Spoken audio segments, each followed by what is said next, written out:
तेरा कलाम रहेगा कायम पहाड़ जब ना रहे खुदाया, तेरे मुंह की एक बात भी टलेगी ना चाहे कुछ भी हो।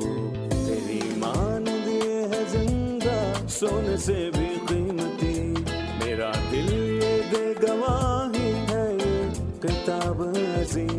नाज़िल करे अपना कलाम, शिकस्ता दिलों को सुकून मिले, तारीखी दूर हो मेरी राहें रोशन कर। दिल अपना कलाम कसरत से ए खुदा बदल दे, रिहाई दे कसरत से फल मिलाओ। कलाम रहेगा कायम पहाड़ जब ना रहे खुदाया, तेरे मुंह की एक बात भी टलेगी ना चाहे कुछ भी हो। अजीज नाजरीन, मैं अयाद ज़रीफ आप सब देखने वालों को हमारे रोज़ के बाइबली मुतालिया प्रोग्राम की नई किस्त में खुशामदीद कहता हूँ। इस प्रोग्राम में हम बाइबल मुक़द्दस की तमाम किताबों यानी पैदाइश से मुकाशवा तक हर सोमवार से जुमा आप सबके लिए बाइबली मुतालिया पेश करते हैं। और आज की किस्त में हम इस्तिस्ना की किताब, जो कि पुराने अहद नामे की 5वीं किताब है, इसके 26वें और 27वें बाब का मुतालिया करेंगे।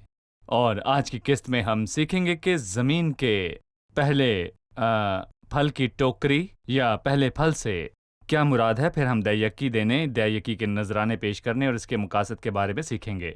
और फिर हम 27वें बाब में कोहे अयाल की कुर्बानगाह के बारे में भी सीखेंगे और जानेंगे। मैं चाहूँगा कि आप अपनी बाइबल मुक़द्दस खोलिए और आज के कलाम में हमारे साथ शामिल हो जाएं। लेकिन प्रोग्राम के बाकायदा आगाज से पहले मैं खुदा के खादिम डॉक्टर एसाम को खुशामदीद कहूँगा। आपका बहुत शुक्रिया भाई। साथ ही हमारे दीगर मेहमानों को भी खुशामदीद। डॉक्टर एसाम, मैं 26वें बाब में से कुछ आयात पढ़ूंगा, फिर मैं आपसे सवाल पूछूंगा। 26वां बाब 1-11 आयात। और जब तू उस मुल्क में जिसे खुदावंद तेरा खुदा तुझको मिरास के तौर पर देता है पहुंचे और उस पर कब्जा करके उसमें बस जाए, तब जो मुल्क खुदावंद तेरा खुदा तुझको देता है उस जमीन में जो किस्म किस्म की चीजें तू लगाए, उन सब के पहले फल को एक टोकरे में रख कर उस जगह ले जाना जिसे खुदावंद तेरा खुदा अपने नाम के मस्कन के लिए चुने। और उन दिनों के काहिन के पास जाकर उससे कहना कि आज के दिन मैं खुदावंद तेरे खुदा के हजूर इकरार करता हूं कि मैं उस मुल्क में जिसे हमको देने की कसम खुदावंद ने हमारे बाप दादा से खाई थी आ गया हूं। तब काहिन तेरे हाथ से उस टोकरे को लेकर खुदावंद तेरे खुदा के मज़बा के आगे रखे।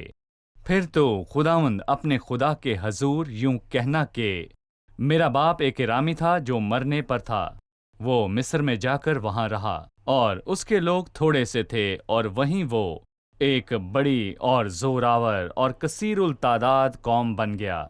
फिर मिस्रियों ने हमसे बुरा सलूक किया और हमको दुख दिया और हमसे सख्त खिदमत ली, और हमने खुदावंद अपने बाप दादा के खुदा के हजूर फरियाद की, तो खुदावंद ने हमारी फरियाद सुनी और हमारी मुसीबत और मेहनत और मजलूमी देखी।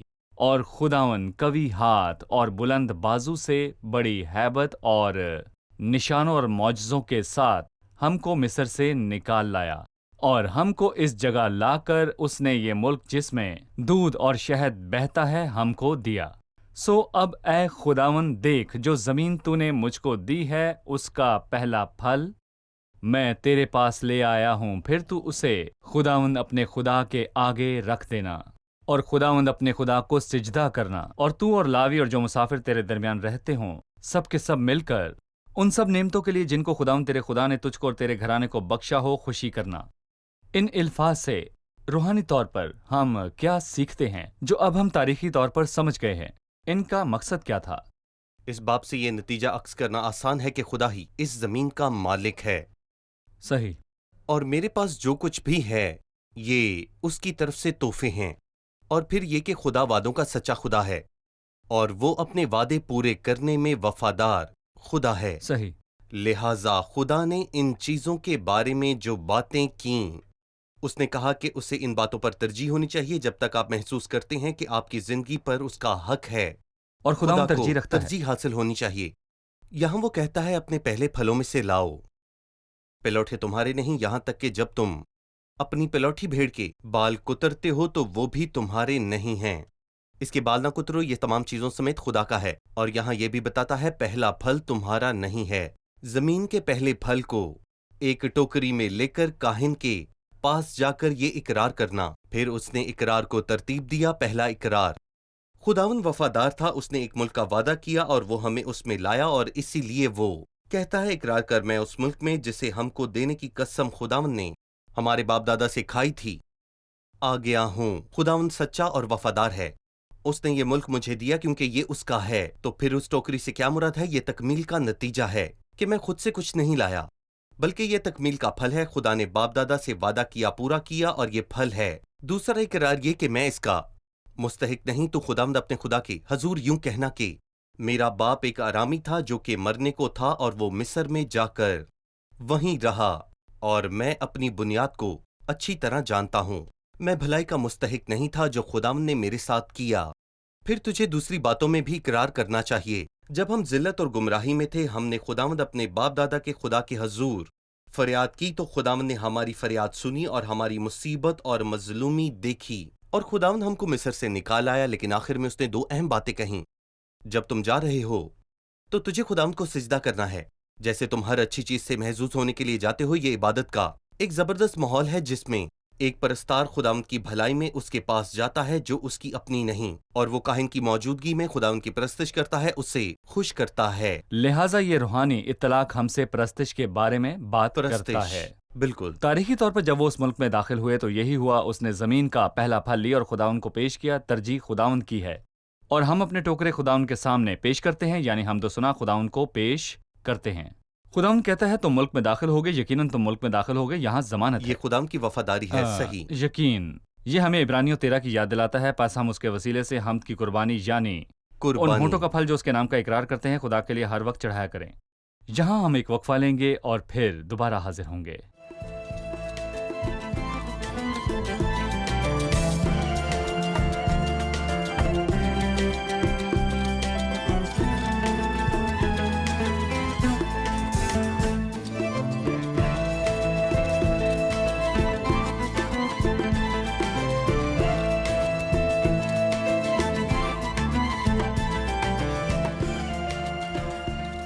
چھبیس 13 میں لکھا ہے، پھر تو خداوند اپنے خدا کے آگے یوں کہنا کہ میں نے تیرے احکام کے مطابق جو تو نے مجھے دیے مقدس چیزوں کو اپنے گھر سے نکالا۔ اس کے بارے میں بتائیے۔ ڈاکٹر اسام، مجھے اس آیت اور 12 سے 15 میں جو بیان کیا گیا ہے اس کے بارے میں بتائیے۔ پاک چیز خداوند کے لیے مخصوص ہے، جو خدا کی ہے۔ جی ہاں، یہ تیرے لیے ہے، تیری ہے۔ یہ چیز میری نہیں، میں اس کے ساتھ کچھ بھی کرنے کے لیے آزاد نہیں، یہ میری نہیں، تیری ہے۔ یہاں یہ آدمی یہی کہتا ہے، اور اس کے بعد اس نے کیا کیا؟ اس کے بعد بائبل یہ کہتی ہے کہ تو تیسرے سال اپنے سارے مال کی دے یکی نکال چکے، جسے وہ دے یکی کا سال کہتا ہے۔ یہ گفتگو دے یکی کے بارے میں تھی، اور ایک ایسی دے یکی تھی جو ہر سال لاویوں کو دی جاتی تھی۔ ایک ایسی دے یکی جو ہر سال خدا کے گھر میں لائی جاتی تھی، اور وہ یہ لاویوں، پردیسیوں، یتیموں اور بیواؤں کے ساتھ مل کر کھاتا۔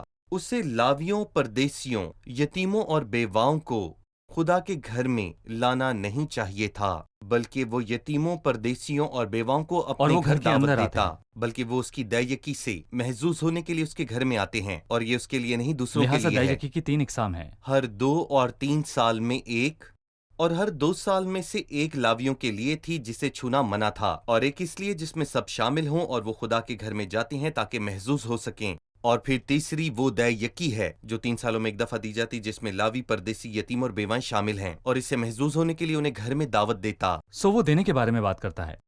جی، دینے کی بات کرتا ہے۔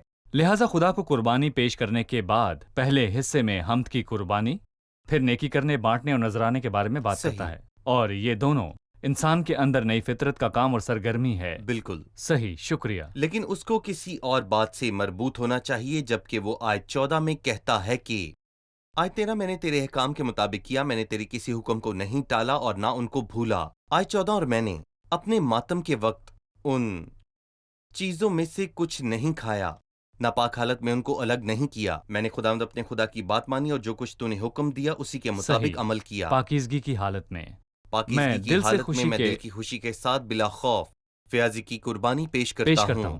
ضروری کیونکہ تھا۔ بائبل سکھاتی ہے کہ جب ہم دیں تو ہمیں خوشی سے جی، دینا خوشی سے چاہیے، دینے والا۔ نہ کہ سخت دلی سے۔ صحیح۔ ٹھیک ہے، شکریہ۔ 16ویں آیت سے باب کے آخر تک ان آیات میں ان کے خداوند کے درمیان عہد کی شرائط پر ایک قسم کا معاہدہ دیکھتا ہوں۔ خدا جو چاہتا ہے وہ اس پر متفق ہیں۔ برائے مہربانی مجھے ان آیات کے بارے میں بتائیے۔ دیکھیں آیت 17-18 میں وہ دو باتیں کہتے ہیں۔ پہلی بات کہ تو نے آج کے دن اقرار کیا ہے کہ خداوند تیرا خدا ہے، یعنی ایک معاہدہ ہوا ہے۔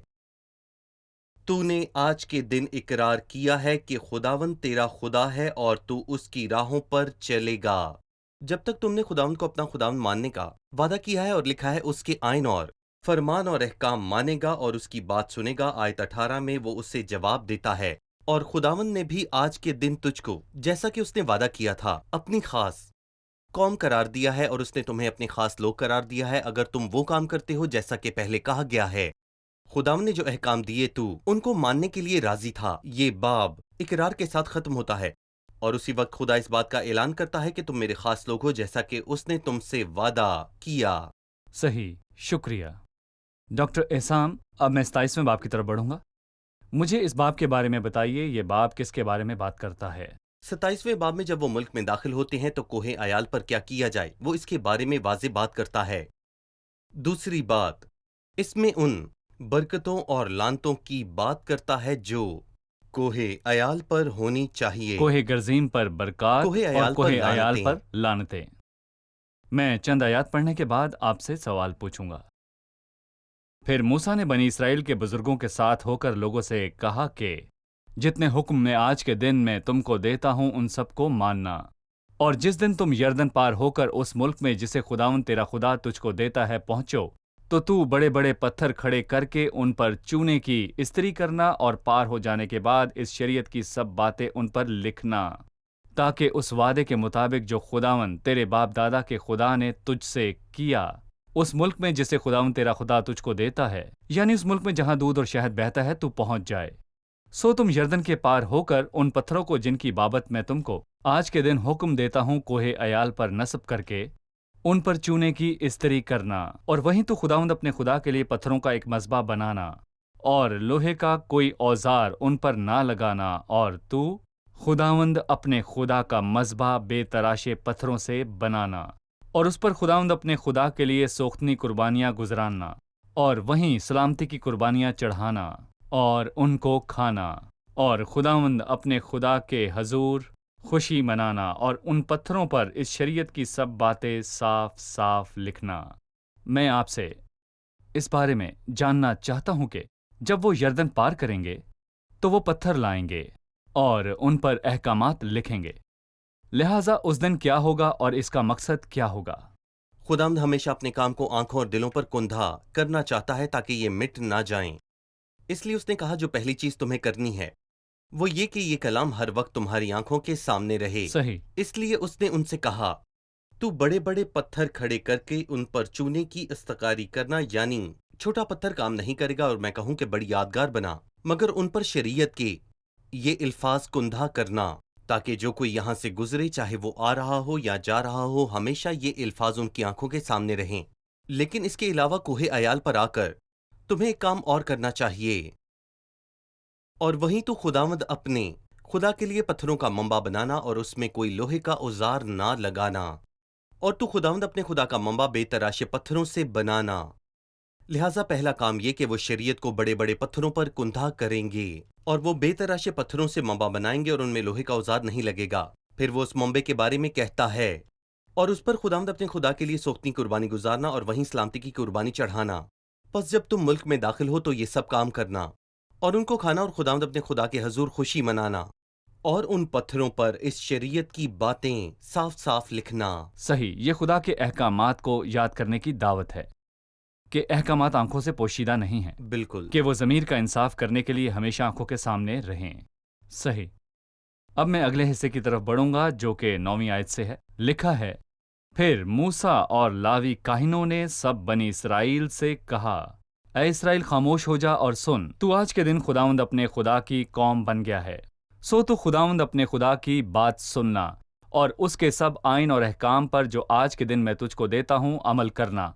اور موسیٰ نے اسی دن لوگوں سے تاکید کر کے کہا کہ जब तुम यर्दन पार हो जाओ तो कोहे गर्जीम पर शमाउन और लावी और यहूदा और इश्कार और यूसुफ और बिन्यामीन खड़े हों और लोगों को बरकत सुनाएं, और रूबन और जद और आशेर और जबलून और दान और नफ्ताली कोहे अयाल पर खड़े होकर लानते सुनाएं, और लावी बुलंद आवाज से सब इस्राएली आदमियों से कहें कि लानत उस आदमी पर जो कारीगरी की सनत की तरह खोदी हुई या ढाली हुई मूरत बनाकर जो खुदावंद के नज़दीक मकरूह है उसको किसी पुशीदा जगह पर नस्ब करे।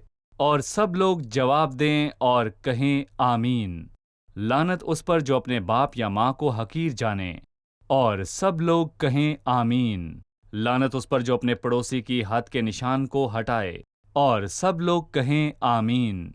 लानत उस पर जो अंधे को रास्ता से गुमराह करे, और सब लोग कहें आमीन। लानत उस पर जो परदेसी और यतीम और बेवा के मुकदमा को बिगाड़े, और सब लोग कहें आमीन। लानत उस पर जो अपने बाप की बीवी से मुबाशरत करे, क्योंकि वो अपने बाप दादा के दामन को बेपर्दा करता है, और सब लोग कहें आमीन। लानत उस पर जो किसी चौपाई के साथ जमा करे, और सब लोग कहें आमीन। लानत उस पर जो अपनी बहन से मुबाशरत करे, खा वो उसके बाप की बेटी हो खा माँ की, और सब लोग कहें आमीन। लानत उस पर जो अपनी सास से मुबाशरत करे, और सब लोग कहें आमीन। लानत उस पर जो अपने हमसाये को पोशीदगी में मारे, और सब लोग कहें आमीन। लानत उस पर जो बेगुनाह को कत्ल करने के लिए इनाम ले, और सब लोग कहें आमीन। लानत उस पर जो इस शरीयत की बातों पर अमल करने के लिए उन पर कायम न रहे, और सब लोग कहें आमीन। लानतों की इस लंबी फहरिस्त पर बात करने से पहले हम एक छोटा सा वक्फा लेंगे और फिर दोबारा हाजिर होंगे।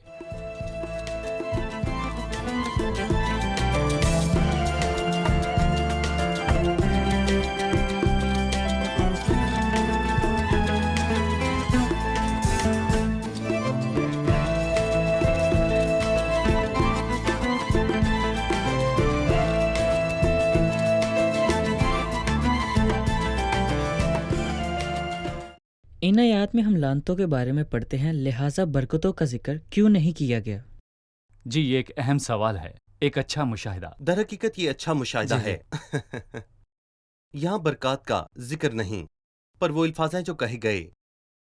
शुरू में उसने कोहे गर्जीम पर लोगों को बरकत देने के बारे में बात की और इरादा किया। बरकत का। जी हाँ, यहाँ उसने लानत देने का नहीं कहा, बल्कि वो कोहे अयाल पर लानत भेजने का कहता है। यानी कि अगर ऐसा होता है तो लानत जरूर होगी। इरादा बरकत देने का था जिसका उसने जिक्र नहीं किया। और सब लोगों ने जवाब दिया और कहा आमीन। यहाँ वो लानत की बात करता है, यानी अगर ऐसा होता है तो लानत आएगी। बरकत कैसे मिलेगी और बरकत के लिए क्या किया गया? कुछ नहीं, क्योंकि बरकत फजल की बुनियाद पर दी गई।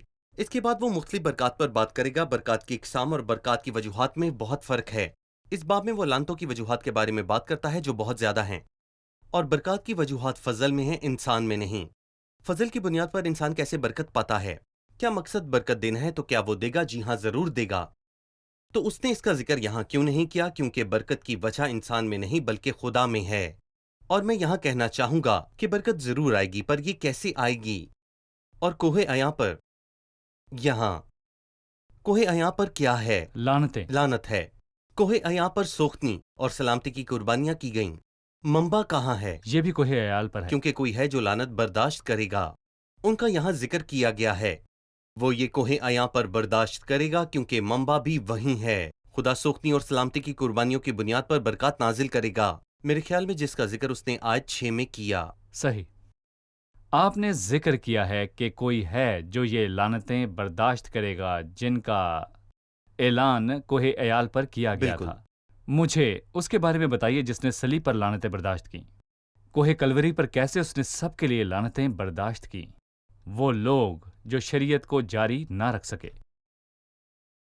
मैं एक चीज के बारे में बात करना चाहूंगा कि हम हमेशा ये सोचते हैं कि जब उन्होंने मसीह को पकड़ा, उसे मसलूब किया, उसके साथ शर्मनाक सलूक किया, तो क्या मसीह ने लानत बर्दाश्त की या फिर हमारे गुनाहों की सजा को बर्दाश्त किया, या मसीह ने सलीब पर शरीयत की सजा बर्दाश्त की? लेकिन कहानी इससे बढ़कर है। मसीह ने मेरे लिए बर्दाश्त किया ताकि मेरी जगह मेरे गुनाहों की सजा बर्दाश्त करे, क्योंकि गुनाह उस लानत की वजह से है। और ये खुदा था जिसने लोगों से नहीं बल्कि मसीह से गुनाह की मजदूरी ली। मसीह के बारे में ये कहा गया था वो सलीब उठाएगा, लेकिन उसे हकीर जाना गया, नजरअंदाज किया गया, बदसलूकी की। ये बहुत ही तकलीफदेह था। सलीब उठाने से क्या मुराद है? उसने वो लम्हात भी बर्दाश्त किए, वो 3 घंटे जब आसमान फट गया।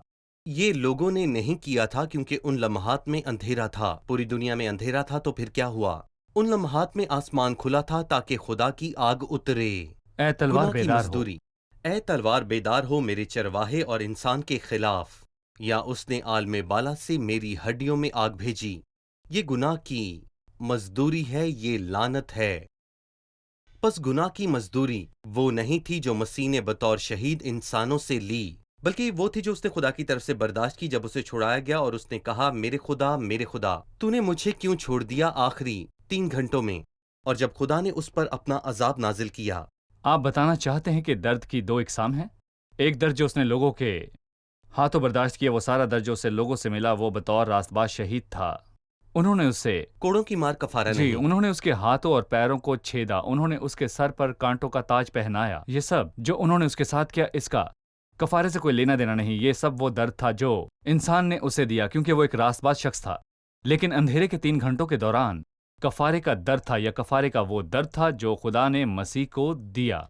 और इस दर्द में वो सब शामिल था जो कफारे के लिए मतलब जरूरी था। मसीह ने हमारी आजादी और कफारे की कीमत उसने अदा लानत की, हम सबकी बर्दाश्त की। बदकारी उस पर ला दी। सही। बस हमारे लिए जो कफारा दिया गया वो इलाही इंसाफ का दर्द था, अंधेरे के 3 घंटों बिल्कुल। के दौरान कफारे का दर्द।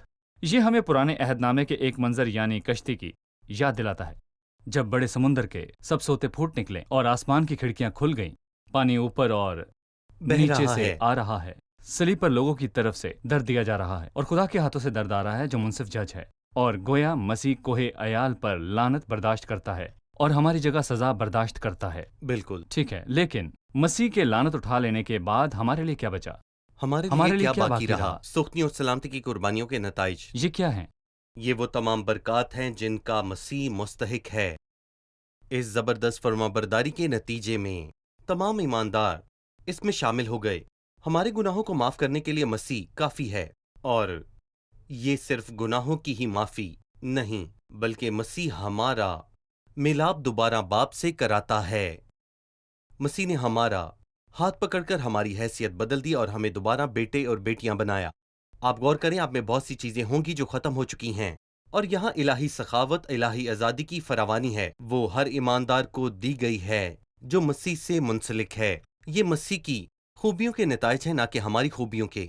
सही, शुक्रिया डॉक्टर एसाम। मैंने सोचा कि 27वें बाब में दर्ज लानतों की फहरिस्त में वो 10 अहकाम का तज़किरा करेगा, और जिसने हुक्म तोड़ा, उससे जिसने पहला, लानती दूसरा, कहा तीसरा गया, या ऐसा ही और है। अहकामात तोड़े। लेकिन मैं हैरान हूं कि वो कुछ हुक्मों, कुछ फैसलों और फिर कुछ कवानीन का जिक्र करता है। हम इस तरतीब में क्या देखते आखिर में हैं? उसने 10 अहकाम का जिक्र किया। सही आज 26 में लिखा है कि लानत उस पर जो शरीयत की बातों पर अमल करने के लिए कायम ना रहे। जी, ठीक है। उसने ये आखिर में कहा, क्यों? खुदा के साथ ताल्लुक।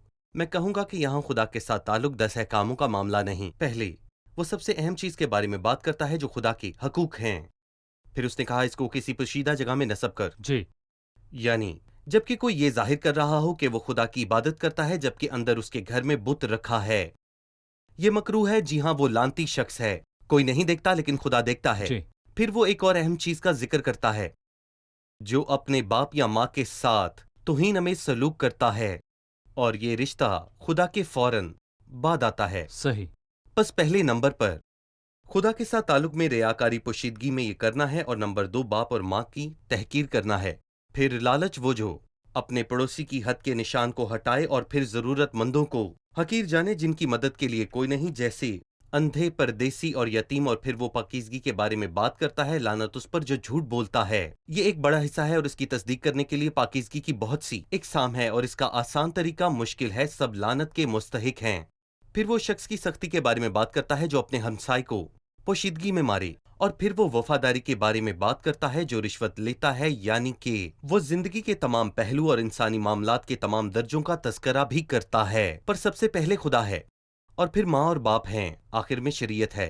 इंसानी कवानीन में एक सेक्शन है जिसे पेनल कोड کہا جاتا ہے اور تمام سزائیں یا تمام جرائم کی سزا ایک جیسی نہیں ہوتی، ان میں بالکل تقسیم موجود ہے۔ جتنا بڑا جرم ہوگا اتنی ہی بڑی سزا ہوگی۔ صحیح۔ یہاں ایک جرم سنگین جرم اور بد انتظامی ہے، لیکن یہاں وہ ایک فہرست بیان کرتا ہے اور سزا سب کے لیے ہے۔ لانتی، وہ لانتی ہے جو کسی اور معبود کی عبادت کرتا ہے اور جو رشوت لیتا ہے، لانتی، سب پر لعنت ہے۔ پس تمام جرائم میں ایک سزا شامل ہے جو لعنت ہے۔ اور میں اس خیال کے ساتھ ختم کرنا چاہتا ہوں کہ خدا کی نظر میں کوئی گناہ بڑا ہے یا پھر چھوٹا ہے، یا پھر اس کی نظر میں گناہ ایک جیسے ہیں۔ بے وقوفی کی حرکت کیا ہے گناہ، اور گناہ کی مزدوری کیا ہے؟ موت، زنا اور بے وقوفی کی مزدوری موت ہے، اور جو اپنے بھائی سے نفرت تہمت کرتا ہے، لگانے کی مزدوری موت ہے، اور قتل کی مزدوری موت اور ہے۔ جو اپنے بھائی سے نفرت کرتا ہے ایک قاتل قاتل۔ ہے۔ خدا کی نظر میں گناہ بڑا یا چھوٹا نہیں ہوتا۔ ہم تقسیم کرتے ہیں، لیکن خدا کی نظر میں بدصورتی، جیسے کہ کسی نے کہا ہے کہ خدا کی نظر میں ایک چھوٹا سا اور بالکل سادہ سا گناہ دنیا کے تمام گناہوں سے بدتر ہے۔ گناہ ہونے کی صورت میں اس کی مزدوری یہ ہے کہ میں اچھے کام کروں تاکہ خدا مجھے معاف کرے، تو پھر مسیح کو آنے اور مرنے کی ضرورت نہ ہوتی، کیونکہ بالکل۔ گناہ کی مزدوری موت ہے، اس لیے مسیح مرنے آیا۔ شکریہ، ہم پروگرام کے اختتام پر پہنچ چکے۔ آئیے مہمانوں سے رائے جانتے ہیں۔ آج کے پروگرام سے آپ نے کیا سیکھا؟ مسیح صلیب پر ہمارے لیے لعنت بنا، اس نے ہمارے گناہوں کی قیمت ادا کی، اس نے ہمارے گناہوں کی مزدوری ادا کی جو تاریکی کے 3 گھنٹوں لعنت ہے، اور اس نے ہمیں راست پاس ٹھہرایا۔ شکریہ۔ اچھی بات یہ ہے کہ برکتوں کی بنیاد فضل ہے، نہ کہ مجھ میں پائے جانے والی کسی چیز کی بنیاد پر۔ صحیح۔ اپنے ضمیر کی عدالت کے لیے خدا کے کلام کو یاد رکھنا اور اپنے دل میں اور اپنی آنکھوں کے سامنے رکھنا اچھی بات ہے۔ شکریہ، خدا آپ کو برکت دے۔ ڈاکٹر احسام، بہت شکریہ، آپ کا بھی خدا آپ کو شکریہ۔ برکت دے۔ عزیز ناظرین، آج کی قسط بالخصوص 26ویں باب میں ہم نے اس بات کی کہ ملک میں داخل ہونے کے بعد لوگ پہلے پھلوں کا ٹوکرا پیش کریں۔ ہم نے سیکھا کہ یہ ہمارے حمد و ثنا کے بارے میں بات کرتی ہے جب ہم یہ خدا کو پیش کرتے ہیں، اور پھر دے یکی ہے جو ہمارے دینے کے بارے میں بھی بات کرتی ہے۔ خداوند کے لوگوں کو شکر گزاریاں اور قربانیاں پیش کرنے کی ضرورت ہے۔ اس کے نام کا شکر کرنا ہمارے ہونٹوں کا پھل ہے، لیکن بھلائی کرنا اور بانٹنا نہ بھولنا، کیونکہ ایسی قربانیوں سے خدا خوش ہوتا ہے۔ میں آپ کو بتانا چاہتا ہوں، اگر آپ عمومی طور پر خدا کے ساتھ صحیح تعلقات میں ہیں اور آپ عمومی طور پر مستقل طور پر خدا کی عبادت کرتے ہیں اور آپ اس کے تعلق سے اطمینان اور سکون حاصل کر کے لطف اٹھاتے ہیں، تو یقینی طور پر آپ کا اپنے بھائی کے ساتھ تعلق درست ہوگا۔ جو شخص بھی خدا کے ساتھ اپنے تعلق کو عمودی طور پر بہتر بناتا ہے، وہ اپنے بھائی کے ساتھ تعلقات کو افقی طور پر بہتر بنائے گا۔ پس ہمیں خدا کی حقیقی زندہ عبادت کرنے کا طریقہ سیکھنا چاہیے، اور دیر کیے بغیر اپنے بھائی کو دیں اور واپس ملنے کے منتظر نہ رہیں۔ اگلے پروگرام میں آپ سے پھر ملاقات ہوگی۔ خدا آپ سب کو برکت دے۔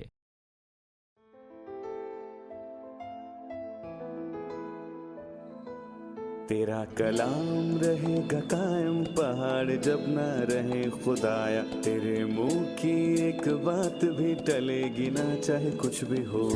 تیری مان دیے ہے زندہ، سونے سے بھی قیمتی، میرا دل یہ دے گواہی ہے، یہ کتاب عظیم نازل کرے اپنا کلام، شکستہ دلوں کو سکون ملے، تاریکی دور ہو میری راہیں روشن کر، دل اپنا کلام کثرت سے اے خدا بدل دے، رہائی دے کثرت سے پھل ملاؤ۔ کلام رہے گا قائم، پہاڑ جب نہ رہے خدایا، تیرے منہ کی ایک بات بھی ٹلے گی نہ، چاہے کچھ بھی ہو۔